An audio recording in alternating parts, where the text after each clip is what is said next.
Ludovic Toro. Pablo, tu as raison, mais tu as aussi tort. Je vais expliquer pourquoi. D'un côté, tu as raison. De toute façon, le réchauffement climatique, c'est une priorité. 2030, il faut le diminuer de 50% et on va pas y arriver.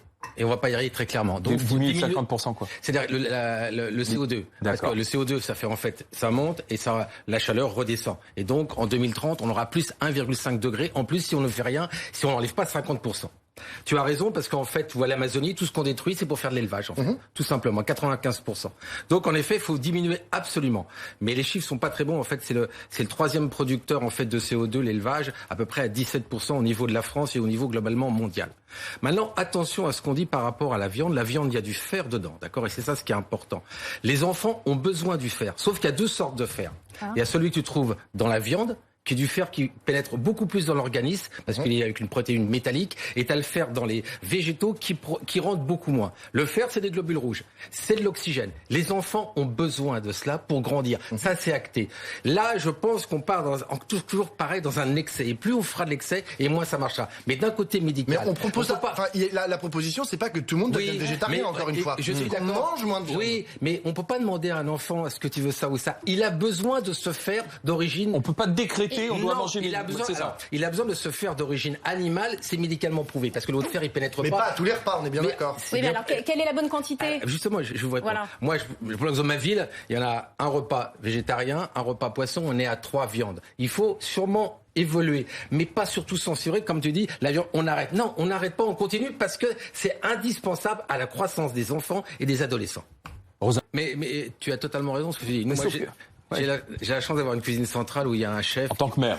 En tant que maire. Voilà, donc c'est vous qui vous occupez à Coubron des cantines. Voilà, mais quand vous avez une dotation de fonctionnement pour les mairies qui tombe de plus en plus, vous pouvez pas apporter cette qualité. Nous, on le fait parce que je prends sur autre chose, mais en effet, dans ces cas-là, on met de l'argent dans les municipalités qui font la nourriture des enfants et ça marchera. Donc c'est une question de choix. Donc c'est une question de choix. Si vous arrivez à le faire dans une ville... Et une question d'argent. C'est une question de dotation de l'État pour donner une qualité à donner à nos enfants pour manger. Ça veut dire que l'enfant est à développer. On peut pas mettre qu'une seule viande, faut en mettre plusieurs. Mais je reviens à ce que tu dis. Moi, j'aimerais bien qu'on développe aussi les autres goûts. Oui, mais alors je vais vous inviter à ma cantine à Coubron, vous allez venir. Vous allez tous les trois. On va venir vérifier. Mais vous avez raison, ça me coûte très très cher de mettre cette cuisine centrale où on est plus. Est-ce que ça coûterait moins cher de mettre de la viande? Est-ce qu'en vendant de la viande, ça coûte moins cher? Ça dépend quelle viande vous mettez. Si vous mettez une viande de qualité comme nous, avec un circuit court, avec des normes qu'on a mis environnementales sur ma ville, c'est clair que ça coûte plus cher. Moi, je pense qu'il faudrait épingler les mairies qui jouent pas véritablement le jeu. Attention, épinglons, mais mettons d'abord de l'argent et des moyens, et après épinglons. Tu donnes les moyens de le faire. S'il ne le fait pas, qui met l'argent? Qui? Si vous y arrivez, le ministère de la Santé, le ministère de l'Agriculture, tous les ministères. Et de l'Éducation nationale. Attendez, vous parlez des dotations et en même temps vous dites que vous y arrivez. Donc c'est que aussi en bon gestionnaire, vous avez réussi à trouver la solution. J'y arrive parce que je fais d'autres choix qui sont très difficiles. On va pas les mettre là, mais si vous voulez, moi j'ai privilégié cette cuisine parce que voilà, je suis un petit village très environnemental avec des chevaux, avec tout ce que vous voulez. Mais c'est vrai que j'ai des choses que je peux pas faire. J'ai pas de bibliothèque. Et là que peut-être que genre tu peux répondre en tant que maire, tu vas savoir si on te l'imposait, est-ce que vraiment ce serait mais on va pas m'imposer quelque chose alors que c'est anti-médical, c'est anti-tout. On peut pas imposer puisque je fais quelque chose de bien. On peut te l'imposer. Le problème de la phrase, c'est la viande à la cantine, on arrête. Non, ça va pas le terme là. On diminue. C'est ça qu'il aurait fallu mettre. On va voir. Toro, un verre pour Julie Loisier. Voilà, la viande à la cantine, on arrête. Julie, mais parce qu'en fait, c'est toujours pareil, Ludovic. La punchline est très clivante et en fin de compte, quand tu écoutes l'interlocuteur, tu comprends qu'il est un peu plus en rondeur. J'ai tout compris, mais sauf que moi, je suis assez brutal et je vois une phrase. La viande à la cantine, si on laisse, on arrête. Je dis non. Si on adapte, on diminue. On diminue. Mais c'est pas ce qu'on m'a proposé. Donc je mets un rose, ça n'existe pas un rose. Non. Donc, je mets Pablo, t'en as un rouge. Rosa Mézia. Docteur Toro. Non, ça va pas du tout cette histoire. Parce que là, moi, j'ai lu aussi, c'est pas ce qui ça a été reproché. En effet, pendant quelques années, cette femme a refusé pour des raisons X ou Y. Mais rappelez-vous, si on commence à condamner des gens parce qu'ils n'ont pas de relation sexuelle et valider un divorce pour une personne parce qu'elle n'a pas accepté de relation sexuelle, ça va pas aller. Déjà, je vous rappelle que d'une façon physiologique, aussi bien chez l'homme que chez les femmes, il y a une baisse d'hormones. Donc, à 80 ans, ils vont pouvoir se séparer parce qu'il n'y a pas de relation sexuelle. Non, ce que je veux vous dire par là, en effet, il y a des devoirs, mais il y a le droit de dire non. C'est l'état civil. Bien sûr, ça c'est super. Deux choses. Si on commence à mettre des limites, moi je regarde la moyenne. En Grèce, 164 rapports par an. En Russie, 122. Au Japon, 48. Si on commence à mettre, comment tu vas mettre une fois par sexuel, an? Oui, rapport sexuel. Moyenne. Voilà, une fois, 2 fois, 3 fois. Alors, la durée moyenne est de 25 minutes. Donc celui qui fera 23 minutes 50 ou celui qui n'atteindra pas les 121 de moyenne, il sera condamné. Et autre chose, je dis. Ça, c'est de l'argument. Mais non, mais c'est la réalité. À un moment où c'est qu'on met la limite. Une fois par an, 2 fois par an, jamais. Et il y a une moyenne. Ludovic, le cas a aussi été traité en jurisprudence. Donc la moyenne est de... Les piètres performances de son conjoint ne constituent pas une faute. Mais alors c'est peut-être pas le nom, mais la qualité. Si tu fais une fois par an, très bien, mais 6 fois tous les jours, parce que la personne n'est pas d'accord, excuse-moi, ça va pas. Il y a du vécu. Non, c'est pas du vécu. Autre chose. Moi, je suis mère et je marie. Excusez-moi, quand je fais les articles devant les personnes, c'est les époux se doivent mutuellement respect, fidélité, secours, assistance. Il n'est pas marqué le nombre de rapports et quand. Les époux s'obligent mutuellement à une communauté de vie. Si c'est dans ces cas-là, il faut tout changer. Tout ce que les mères lisent tous les week-ends, on le change et on met les rapports sexuels à côté, mais très clairement. On fait pas de l'hypocrisie avec des juges qui font autrement. Alors, Ludovic, vous avez raison. En fait, tout découle du devoir de fidélité. Que le devoir conjugal, c'est dans le contrat. Docteur Taureau. Moi, quand je fais signer un contrat en mairie, quand ils viennent se marier, dans ce contrat, il n'y a pas. Donc, soit vous modifiez le contrat et on voit, mais je dirais très clairement, pour l'instant, c'est un rouge. Ludovic Taureau, médecin généraliste en Seine-Saint-Denis. D'ici la fin du mois, on va passer la terrible barre des 100 000 morts du Covid. Chaque jour, on accepte finalement des morts, 300, 400, 500, c'était l'année dernière au plus fort, parce qu'on a choisi, ou les pouvoirs publics ont aussi choisi de vivre avec le virus. C'est donc volontairement le professeur Kahn. On est aujourd'hui dans le mur à cause du virus, naturellement, mais aussi parce qu'on l'a laissé faire. Il faut reconnaître les choses par rapport aux autres pays qui nous entourent, parce qu'on a considéré que, ma foi, c'était pas si dramatique, on l'a laissé faire. On l'a laissé faire et donc, lorsque viendra le temps de l'après-Covid, les pouvoirs publics, les gouvernements devront rendre des comptes devant la justice. Docteur Taureau, 90 secondes pour convaincre. C'est parti, c'est à vous. C'est vrai que j'ai été un peu énervé récemment par les propos du président de la République qui disait pas de mea culpa, pas de constat d'échec et pas de remords.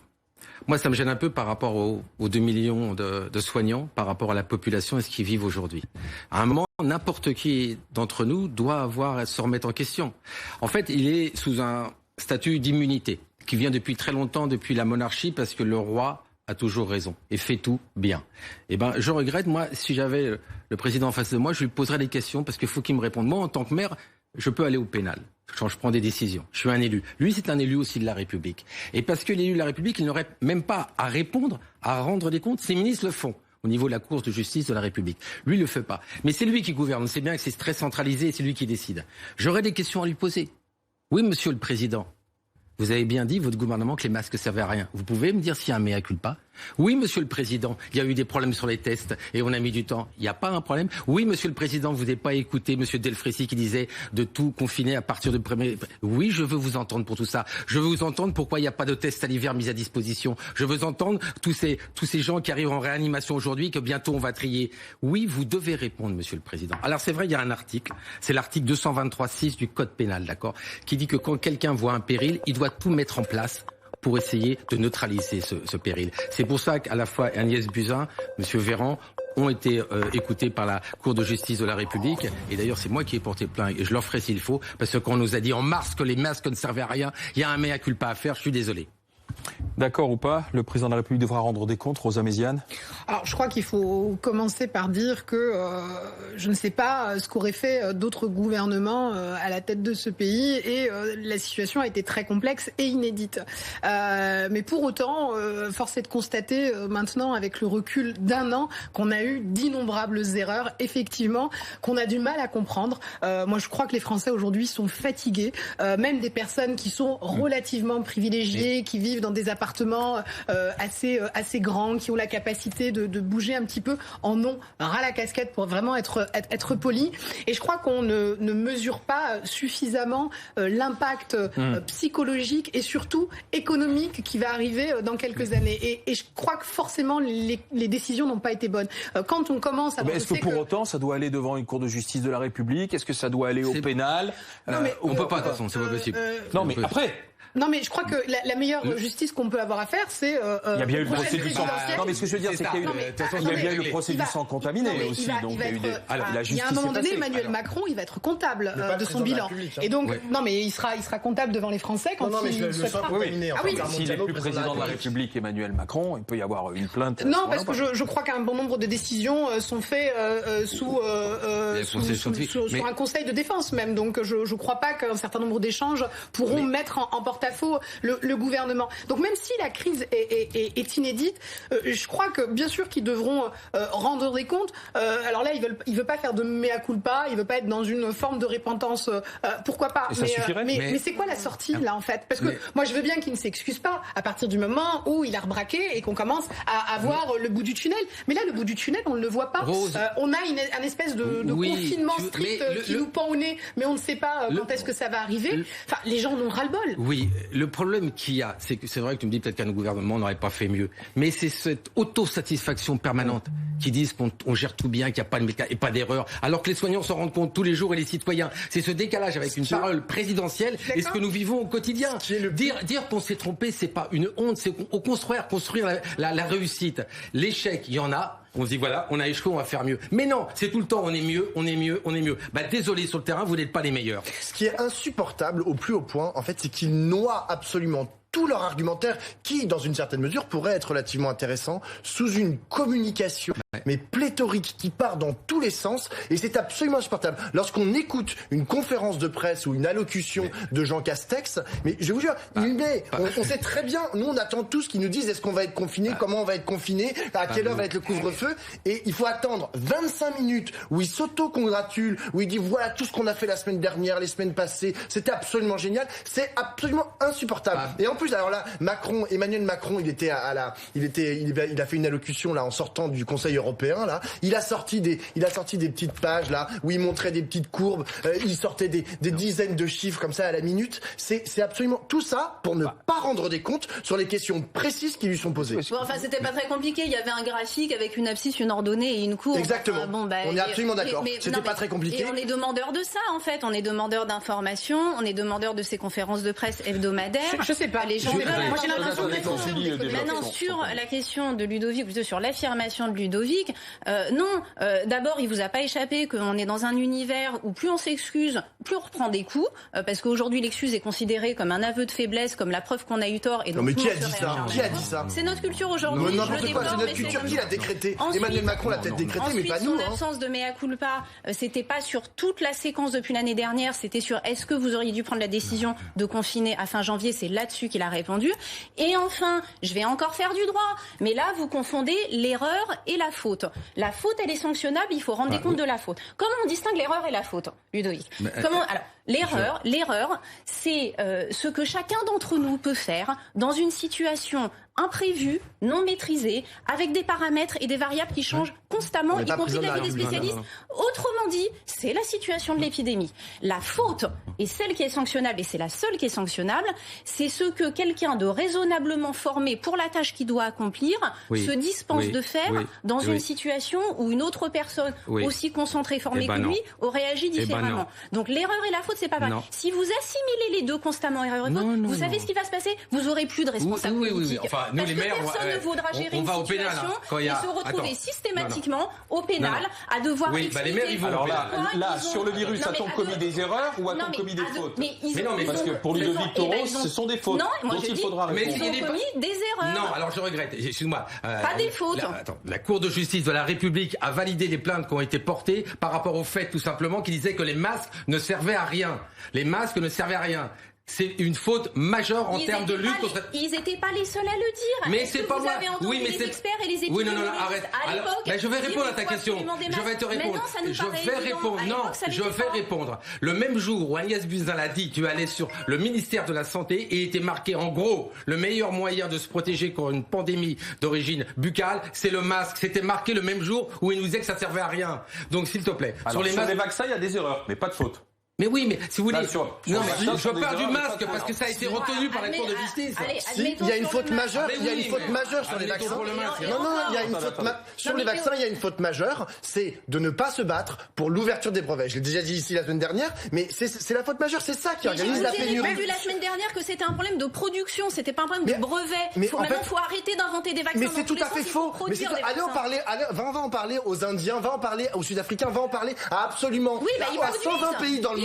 Il y a 120 pays dans le monde qui demandent l'ouverture des brevets pour augmenter précisément. On peut décupler cette production. Alors, pour déterminer une faute, il y a peut-être pas une obligation de résultat, mais il y a peut-être aussi une obligation de moyens. Je suis pas sûre qu'on ait mis tous les moyens en place pendant cette crise sanitaire, ne serait-ce que pour le isoler, tracer, où on a vu de grandes défaillances sur ces vaccinodromes qu'on attend encore, sur cette politique vaccinale où on a fait l'éloge de la lenteur. Enfin, véritablement, moi je concède qu'il y a de grandes erreurs, mais je crois qu'il y a peut-être matière à une faute dans la mesure où on n'a pas mis tous les moyens en place pour changer la situation. Vers le docteur Taureau.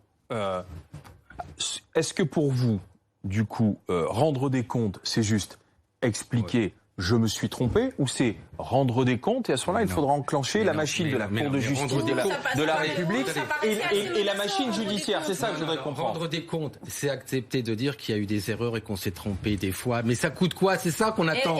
Moi, en tant que maire, je me trompe. En tant que médecin, je me trompe, mais je le reconnais pour être meilleur après. Et ce que je veux vous dire, voilà, c'est la photo de mon frigo. Où ils sont où les vaccins? Lequel de frigo? Dans mon cabinet de médecine générale. D'accord, parce que... Bah oui, mais il est vide, il n'y a pas une dose. Alors arrêtons de faire la com, je le vis au quotidien, comme le vivent les citoyens. Donc ça, ce sont des fautes, ce ne sont pas des erreurs. Mais je dis pas ça. Je dis tout simplement, quand on entend le président qui dit qu'il n'a pas de remords, pas de mea culpa, pas de constat d'échec, je dis pas qu'il aille en prison, mais qu'il dise qu'il s'est trompé, qu'on aurait pu mieux faire. C'est ça qu'on attend, pour changer un peu les choses. Et puis je pense qu'au nom des presque 10 000 morts maintenant, on a peut-être aussi besoin... 100 000. Pardon, mais 100 000, 100 000, on a peut-être besoin de l'entendre. Parce que moi, ce qui m'a choqué dans toute cette crise quand même, c'est chaque jour, quand on venait annoncer le nombre de morts, j'ai vu peu de reportages quand même où on donnait la parole à ces familles endeuillées.